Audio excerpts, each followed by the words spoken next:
Hey everybody, welcome back to Traveled Root Beer. Thanks for tuning in to my video today. Today I'm going to talk about becoming a sage and reading the signs in your life. Okay, so on the topic of becoming a sage, first you have to define what is a sage. A lot of people have a different idea of what a sage might be. Their perception might be that it's some mystical person who walks around in robes, or a person who sits on a pillow in a closet all day, or the classical Taoist vision of a guy sitting by the river with a fishing rod. Pretty much anybody can be a sage, and you don't have to go through some special school or anything like that. All you got to do is realize what the definition of a sage is. And there's a lot of different interpretations of that, but I'm going to go with mine. This is my interpretation of what being a sage is. A sage means you're able to do two different things. Be comfortable with yourself in your own skin, and be able to take risks. And even though those are two different things, the reaction should be the same. Whenever something comes at you and you're just not having things the way that you want them to be, you should still be able to be comfortable with yourself and how things are. Also, with taking risks, you should be able to put yourself out there and take big risks and still be able to come out on top, regardless of the consequences. There's a lot of people that are sages and don't even realize it. A good example of one may very well be, or he may even know it, is my financial mentor. You may have heard me talk about him in one of my previous videos. I talked about him in my first debt slaying video. I've worked with him for a couple years now. He is basically a self-made millionaire. He's never made any more money through paychecks than I have. He's really known where to put his money and how to save, and he's just really good with stuff. So I would consider him a sage, because not just because that he's wealthy, but because he walks around with this demeanor. And to be honest with you, it's an I don't give a fuck demeanor. And that's another part of it, is the art of just not giving a fuck. And I don't mean like not giving a fuck as in like, oh well, there's a dog walking across the road, so I'll just keep going 40 miles an hour. No, I mean like he doesn't care what can go wrong. It just all hits him the same. He just walks around and laughs and stuff, and he comes into work every day carrying his own lunch, and you know, wearing regular clothes whenever you see him outside of work, and you never expect him to have money in the bank like he does, because he just doesn't put that off. But you know, he's wealthy in more than one way. He's wealthy up here, he's wealthy here, and he's wealthy in the wallet. And I'm going to show you a picture of him right now.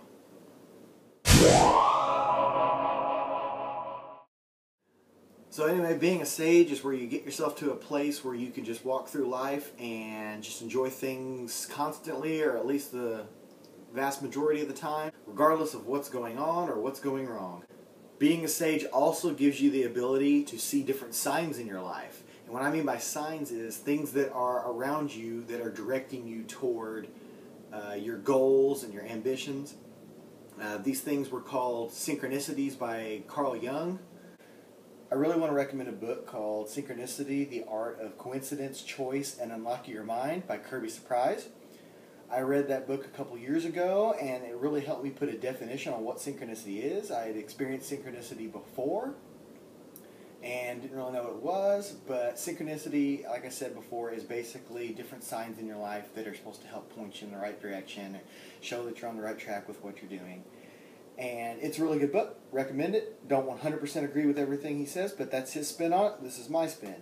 So anyway, an example in my own life of these signs would be like if you watched my video the other day about the roof falling in behind me, which, by the way, I don't know if you can see it. It's out of the field of view of the camera, and I don't really want to move it right now, but that's kind of patched up now. They don't have the drywall back up yet, but there's plastic up there and everything.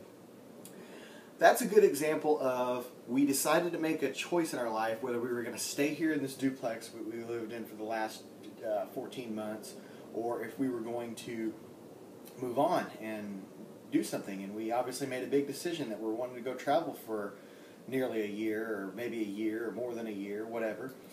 And now that it's getting closer to time, things like the roof falling in, that seems to be a synchronicity or a sign that we need to get out, we need to go. Another one would be that we have a big screen TV. It's huge, big Mitsubishi TV, one of the older 1080p ones. One of the first ones with the HDMI port on the back. Liz has had it for years and years and years. Her dad had it before her, and we've had it the last couple of years we've been together. And it was working fine all the way up until the other day. Just died.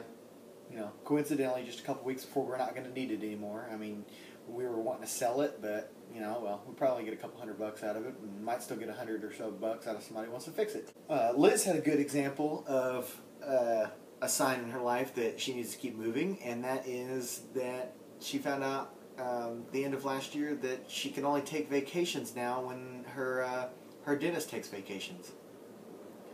So yeah, how are you ever supposed to plan any kind of life around that where you can't go on vacation until the boss goes on vacation?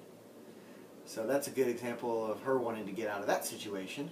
One of the real big synchronicities that I noticed about a month ago when I was having foot problems, I had this ingrown toenail and my feet were really, really hurt from work because we had a really, really rough day and we're running loose and everything's going crazy. And I just had something that came across that I perceived as a sign. I was walking in the door at work and the lock was broken on our office door, and I realized that where I was standing whenever I was trying to adjust the lock, I was standing between the door. I had 1 foot inside the door and 1 foot out. The foot that was inside the door was my hurt foot, and the foot that was outside the door was my good foot. And the lock being broken on the door kind of represented the fact that there's a sinking ship going on, you know, with that job, and that's unfortunately the truth. And even if I wanted to stay at this point, I don't think I'd be able to because a lot of things are changing, and that's just how things go. But when I realized, you know, my hurt foot from the job was there, you know, on one side of the door, and my good foot was on the other side of the door, that to me was like a sign that health and prosperity can be if I move on, and, you know, nothing but difficulty if I stay. So that's one thing that I perceived. And then, of course, the biggest sign of them all would be death. Whenever a lot of people around you that you thought would be there start to go. I might have mentioned before that both my grandparents passed away in this past year, and I knew it was coming at some point or another. Neither one of them were in good health, and you know, I've just taken it as a sign that my work here is done. You know, I came back to Indiana after being away for a good while to try to help them out with some things, and met Liz while I was down here and got closure with them, and it's time to move on. So that's a good sign. I should mention that not everything has to be bad and destructive. In fact, for every sign that there's something pushing us away, there's another sign to counter it that's pulling us toward the trip. Like, for example, we've got some great deals set up through websites like Couchsurfing and Airbnb, some good places that we can go to, and reservations and everything that would help us travel very budget friendly. Those have been bringing us in and making us want to go even more. Another one is we got approved for a very good travel credit card that was really tough to get, and since we paid off our debt and our credit scores are going up, Liz is nearing perfect now. We got approved for it, and so that was a big plus, and we weren't sure we were going to get that. Another big one is the fact that Liz is getting some unexpected money that she didn't think she was going to, besides our savings and selling stuff and whatnot. She's getting a couple extra $1,000 from her job that she's getting when she resigns. We didn't expect that. So unexpected income, unexpected things that help move you along, those counter the bad things that are kind of pushing you and moving you along. At this point in the video, I'd like to talk about the best part. And the best part is that it's all made up. Synchronicity, signs, all that stuff. It's just made up. There's nothing proving that any of this is any kind of cosmic force or anything. It's all in the perception. Really good story. It's a Taoist story about a Taoist master who was talking to an apprentice down by the river one day, and the apprentice said, "Master, what is the meaning of life?" The Taoist master said, "Nothing. Life has no meaning. Nothing has any meaning at all. It doesn't matter what happens. There's nothingness." And the apprentice began to rant and rave and be upset and say, how can this be possible? This can't be. There has to be meaning there. Da, da, da, da, da, da. And the Taoist master stopped him and said, wait, since there's no meaning, that means it's only the meaning that you ascribe to it. And the apprentice began to realize just how big and open the world was to him at that point, because he could fill in the blanks himself and grant meaning to things that had no meaning by nature. And the big thing to realize is that life is a river, and you're going down it whether you want to or not. And as the bends turn around and the waves get rougher, you can either go with the flow on them or you can resist them. Having this in mind allows you to choose which direction you want to take, and whenever you make decisions about things, you can go into them knowing that there's always another bend to go around, whether it's good or bad. And bad things are always going to happen, and good things are always going to be presented to you. That's just the fact. That's just the nature of the river.